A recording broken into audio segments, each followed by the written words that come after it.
এনটিএর অফিসে কি সস্তায় গানে পাওয়া যায়? নাহলে এত ঠুকছে কি করে? মুখে বড় ভাষণ, better Bharat, system is ready, কিন্তু অ্যাট দ্য এন্ড কাজের বেলায় বড় অঙ্কা। সেই পেপার লিক।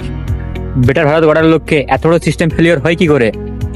এত সিকিউরিটি লেয়ার্স, মান্থলি এত প্ল্যানিং, তারপরেও সেম রেজাল্ট। যদি এইসব এজেন্সিগুলো ভালোভাবে এক্সাম কন্ডাক্ট না করতে পারে, তাহলে গভর্নমেন্টের উচিত পুরো এডুকেশন সিস্টেমটাকে আর্মির হাতে হ্যান্ড ওভার করা।